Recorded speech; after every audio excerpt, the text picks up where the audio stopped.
আমার চাচি ছিলেন ৩৮ বছরের একজন আকর্ষণীয় নারী। তার চেহারায় এখনো বয়সের ছাপ পড়েনি, তাই তাকে দেখলে মনেই হয় না যে তার এত বয়স হয়েছে। তাই তাকে অনেক সুন্দর দেখায়, কিন্তু তিনি আমাদের বাড়িতে একজন সাহায্যকর্মী হিসেবে কাজ করতেন। একদিন চাচি বললেন যে তিনি আমার পায়ে তেল লাগিয়ে ম্যাসাজ করবেন। আমি বারবার বললাম, না চাচি, এটা ঠিক হবে না। কিন্তু তিনি আমার ঘরে এসে আমার পায়ে তেল লাগাতে লাগলেন, যা আমার মধ্যে এক নতুন আবেগের উন্মেষ ঘটালো। আমি তার চোখের দিকে তাকালাম এবং দেখলাম তার চোখে একটি অদ্ভুত আকাঙ্ক্ষা, যা আমি আগে কখনো দেখিনি। তারপর হঠাৎ করে তিনি আমার আবেগকে আর নিয়ন্ত্রণ করতে পারলেন না এবং সারা রাত। আমি তখন ২১ বছরের তরুণ এবং আমার চাচি আমাকে সবসময় অনেক যত্ন করতেন। ছোটবেলা থেকেই তিনি আমার সবকিছু খেয়াল রাখতেন, আমার ভালো লাগা মন্দ লাগা সব তিনি জানতেন। আমার গল্পগুলো তোমরা শুনো, কিন্তু সাবস্ক্রাইব করো না। দয়া করে গল্পগুলো ভালো লাগলে ভিডিওটি লাইক, শেয়ার এবং চ্যানেলটি সাবস্ক্রাইব করো প্লিজ। আমি কখনো ভাবিনি যে আমি আমার শৈশবে যেভাবে এত যত্ন পেতাম, সেই একই দৃষ্টিকোণ থেকে আমি আবার এমন কিছু অভিজ্ঞতা পাব। আমার মা বাবা ২ মাসের জন্য মালয়েশিয়া যাচ্ছিলেন এবং এই সময়ে মা বাড়ির দায়িত্ব আমার চাচিকে দিয়ে গেলেন। পরের দিন সকাল ১:০০টায় যখন আমার মা এবং বাবা মালয়েশিয়া যাচ্ছিলেন, তখন পুরো বাড়ির দেখাশোনা করার দায়িত্ব আমার চাচির উপর এসে পড়ল। আমার চাচি সব জানতেন এই বাড়ির বিষয়ে, কোথায় কি রাখা আছে, কখন আমার খাবার লাগবে। যখন যা লাগতো চাচি আমাকে সাহায্য করত। তাই মা বাবা চলে যাবার পর তেমন অসুবিধা হয়নি চাচির। তিনি বেশ ভালো করেই এই সংসারটা চালাচ্ছেন। তাই আমারও চাচির প্রতি অনেক ভালোবাসা জন্মে। মা এটি শোনার পর বেশ চিন্তামুক্ত হলেন এবং মা বললেন, বাড়িতে কেউ নাই, তাই ভালো করে যেন আমরা থাকি। কোনো ধরনের অসুবিধা হলে যেন তাদেরকে আমি জানাই। চাচিকে দেখতাম আমার প্রতি তার ভালোবাসা দিন দিন বেড়েই চলেছে, যা আমাকে অনেক ভাবায় তুলছিল। আমি মনে মনে চাচিকে অনেক পছন্দ করতাম। তার চলাফেরা আমি সবসময় লক্ষ্য করতাম। চাচি আমাকে অনেক ভালোবাসেন। ছোটবেলায় তিনি আমাকে অনেক কিছু খাইয়ে দিতেন, আমার অনেক যত্ন নিতেন, যা আমার অনেক ভালো লাগত। সেদিন তার স্পর্শে এক অদ্ভুত অনুভূতি পেলাম। এত বছর পর তার সঙ্গে দেখা হওয়ায় আমি খুব খুশি হলাম। তার কাপড় সব নাকি নোংরা ছিল, পরিষ্কার করার নাকি সময় পায় নাই আমার বাবা চলে যাওয়ার কারণে। তাকে বললাম, তুমি মায়ের রুমে গিয়ে কাপড় পাল্টে নিতে পারো। আমি ভুলেই গিয়েছিলাম যে তিনি তখন মায়ের রুমে কাপড় পরিবর্তন করছিলেন। আমি মায়ের রুমে ঢুকতেই দেখি তিনি কাপড় পাল্টাচ্ছেন। তাড়াতাড়ি চোখ বন্ধ করে ফেললাম। তিনি দেখলেন আমি লজ্জা পেয়েছি এবং শান্তভাবে বললেন, সুমন, তুমি চোখ খুলে দেখো, আমি তোমার মায়ের শাড়ি পরে কেমন লাগছি। আমি ভীষণ লজ্জায় পড়ে গেলাম, তবে তার বয়স হলেও তাকে শাড়িতে খুব সুন্দর দেখাচ্ছিল। কিছুক্ষণের মধ্যেই তিনি শাড়ি পরে বেরিয়ে এলেন। আমি তার সৌন্দর্যে অনেক মুগ্ধ ছিলাম, কারণ তার চেহারার এখনো বয়সের ছাপ পড়েনি।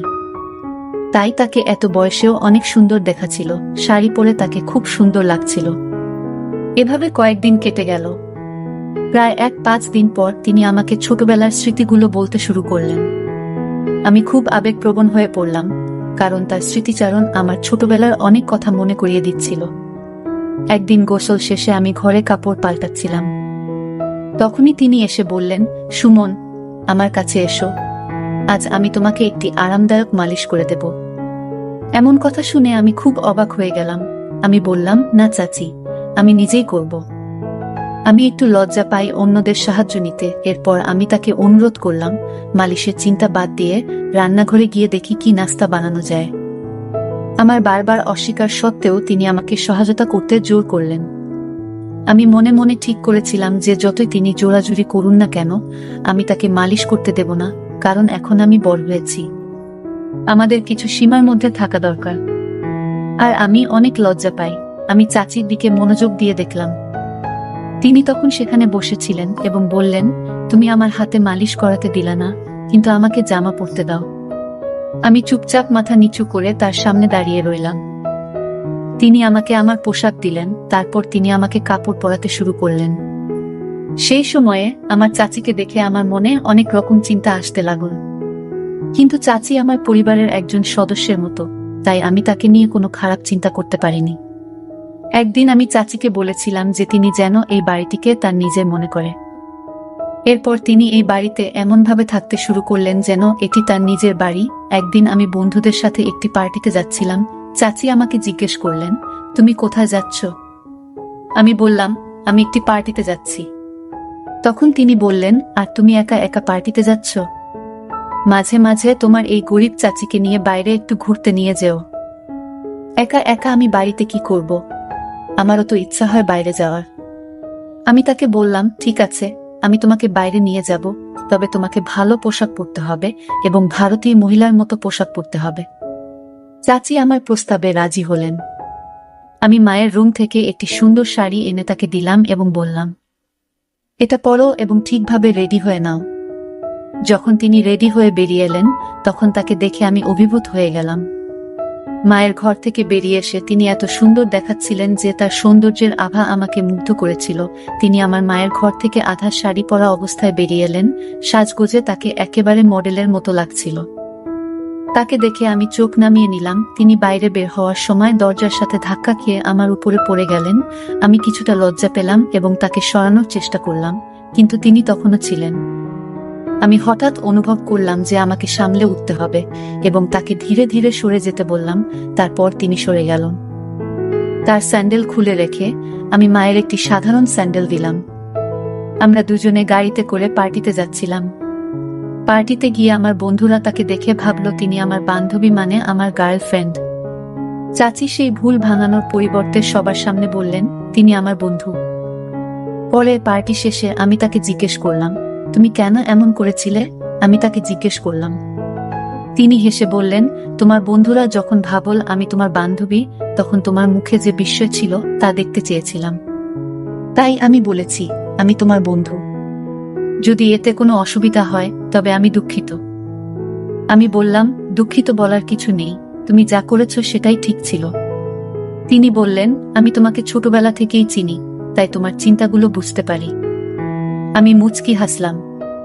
এরপর তিনি বললেন, এখন সবাই আমাদের বন্ধুত্বের কথা জেনে গেছে, আমি তোমার বন্ধু হতে চাই। সেদিন থেকেই তিনি আমার ভালো বন্ধু হয়ে গেলেন এবং বললেন, তুমি আমাকে সুমাইয়া বলে ডাকতে পারো, এতে আমাদের জন্য ভালো হবে। তিনি একজন মহিলা, তাই প্রথমে তাকে সুমাইয়া বলে ডাকতে কিছুটা লজ্জা পেলাম। তবে তার নাম বলার পর তিনি খুব এক অদ্ভুত প্রতিক্রিয়া দিলেন, যেন লজ্জা বোধ করছিলেন। পরে আমরা ক্লান্ত হয়ে ঘরে ফিরে গেলাম। পরের দিন সকালে আমি কলেজে যাওয়ার আগে কোনো শার্ট পরব তা নিয়ে বিভ্রান্ত ছিলাম। যখন মাকে ফোনে দিতে যাচ্ছিলাম, তখন সুমাইয়া চাচি আমার ঘরে এসে বললেন, কোনো শার্ট পরতে হবে তা নিয়ে চিন্তা করছো? তিনি বললেন, তোমার চাচি যখন বাসায় আছে, তাহলে তোমার পছন্দের ব্যাপারে আমাকে জিজ্ঞেস করতে পারো। আমার রুচি খারাপ নয়। এরপর তিনি আমার পছন্দের একটি শার্ট দিলেন এবং আমি তা পরে কলেজে রওনা দিলাম। বিকেলে তিনি বললেন, তুমি খুব ক্লান্ত লাগছো, চলো আজ তোমার মাথায় তেল মালিশ করি।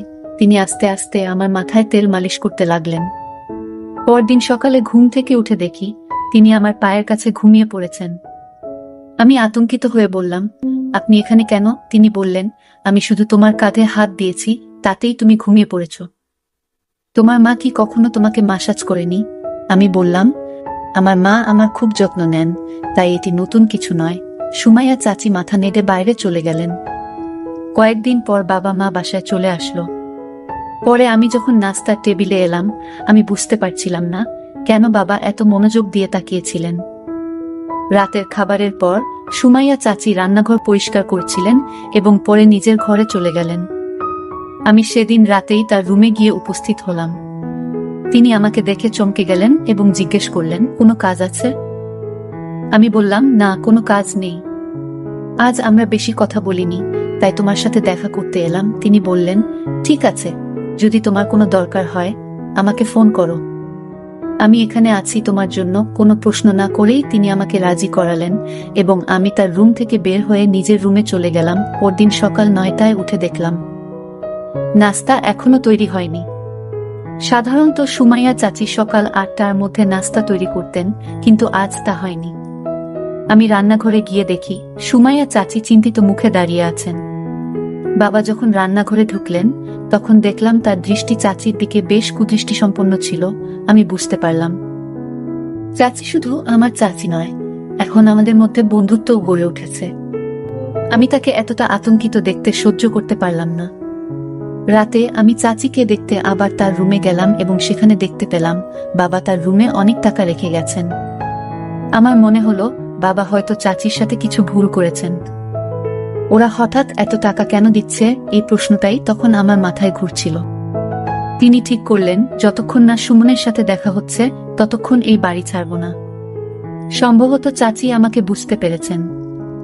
আমি বাবাকে জিজ্ঞেস করলাম, চাচির সাথে কি ঘটছে? বাবাকে ওখানে দেখে তাদের মুখের রং বদলে গেল। আমার বাবা মা আমাকে আমার রুমে যেতে বললেন, কিন্তু আমি বললাম আমি এখান থেকে কোথাও যাব না, আমি জানতে চাই আপনি সুমাইয়া চাচির সাথে কি করেছেন। তখন চাচি আমাকে জড়িয়ে ধরে কাঁদতে শুরু করলেন। তিনি বললেন, সুমন, আমি যখন থেকে এই বাড়িতে এসেছি তখন থেকেই তোমাকে সবকিছু বলতে চেয়েছিলাম, কিন্তু সাহস পাইনি। আমি তাকে সান্ত্বনা দিলাম এবং বললাম, তুমি যা বলেছ তা সত্যি ছিল, তাই কোনো দোষ নেই। চাচি আমাকে আবারও জড়িয়ে ধরে কাঁদলেন, আর আমি তাকে সান্ত্বনা দিলাম যা আমার বাবা মা দেখলেন। মা বাবাকে নিয়ে চাচি বললেন, যদি কোনো গরিব মহিলার সাথে খারাপ কিছু করেন তা আমি মেনে নেব না। তখন আমি চাচিকে বললাম, চুপ থাকাই ভালো হবে, এখন চুপ করে এখান থেকে চলে যান। হঠাৎ করে চাচি চিৎকার করে বললেন, আমি আর চুপ থাকতে পারবো না, আমি সুমনকে সব সত্যি বলবো। তিনি বললেন, তুমি জানো না যে তোমার আসল মা রুমি, যিনি কয়েক বছর আগে এই বাড়িতে কাজ করতে এসেছিলেন, দুটি যমজ সন্তানের জন্ম দিয়েছেন। তাদের মধ্যে একজনকে আমি পালন করছি। তুমি আমার চাচি হিসেবে মেনে নিতে চাইলে আমি তোমাকে সব বলবো। আমি হতবাক হয়ে বললাম, এরা আমার মা বাবা নয়, তুমি তাদের সত্যি বলবে? চাচি বললেন, আমি জানি তুমি আমাকে হারাতে চাও না, কারণ আমি তোমার ভালোবাসা ও যত্ন দিয়েছি। আমি পুলিশের কাছে গিয়েছিলাম, কিন্তু আমার যমজ ভাইয়ের কারণে কিছু করতে পারিনি। আমি তাকে বললাম, তুমি সব সত্যি বলেছ, কিন্তু আমার কোনো কষ্ট হয় না, কারণ আমার বাবা মা আমাকে খুব ভালোবাসেন। চাচি বললেন, কয়েক বছর আগে তোমার মা মারা গেছেন, তাই তোমার বড় ভাইকে টাকা দেয়া হয়নি। সে সঠিক মূল্য পায়নি, অবস্থা খুবই খারাপ ছিল, নানা জায়গা থেকে চুরি করে টাকা উপার্জন করতেন। সেই সময়ে তিনি আমার বাবা মায়ের কাছ থেকেও কিছু টাকা চুরি করেছিলেন। তিনি একবার আমার বাবা মায়ের কাছে লক্ষ টাকা চেয়েছিলেন, কিন্তু বাবা মা এত বড় অঙ্কের টাকা দিতে অস্বীকার করেছিলেন। তখন তিনি কিছু টাকা দিয়ে আমাদের বাড়ি থেকে চলে যেতে বাধ্য হন। তিনি আমার বিশ্বাস অর্জনের অনেক চেষ্টা করেছিলেন, কিন্তু তার সত্য প্রকাশ পাওয়ার পর তার প্রতি আমার সমস্ত ভালোবাসা এক ঝটকায় হারিয়ে যায় কয়েক বছর আগে। আমার বাবা মা সুমাইয়া চাচি আমাকে দত্তক নেওয়ার জন্য টাকা দিয়েছিলেন, কিন্তু তিনি সেই টাকা সঠিকভাবে ব্যবহার করতে পারেননি এবং আমার বড় ভাইকেও সঠিকভাবে লালন পালন করতে ব্যর্থ হন। যদি তিনি তার সময় এবং অর্থের মূল্য বুঝতেন, তাহলে আজ তিনি বেঁচে থাকতেন এবং নিজের পথে সফলতা অর্জন করতেন। কিন্তু চাচি তাকে ভালো মূল্যবোধ বা শিক্ষা দেননি, তাই আজ তিনি মিথ্যার আশ্রয়ে জীবনযাপন করছেন। টাকার চেয়ে সঠিক মূল্যবোধ ও শিক্ষার গুরুত্ব অনেক বেশি। আপনি টাকা দিয়ে ভালো পোশাক কিনতে পারেন, কিন্তু ভালো মূল্যবোধ কিনতে পারেন না। কিছু সময়ের জন্য সুখ পাওয়া যায়, কিন্তু এক সময় এসে বুঝতে হয় যে মিথ্যার আজ দীর্ঘস্থায়ী হয় না। গল্পটা কেমন লাগলো জানাতে ভুলবে না। আরও মজার মজার রোমান্টিক গল্প শুনতে চাইলে ভিডিওটি লাইক, শেয়ার এবং চ্যানেলটি সাবস্ক্রাইব করতে এবং বেল আইকনটি ক্লিক করতে ভুলবে না। ধন্যবাদ।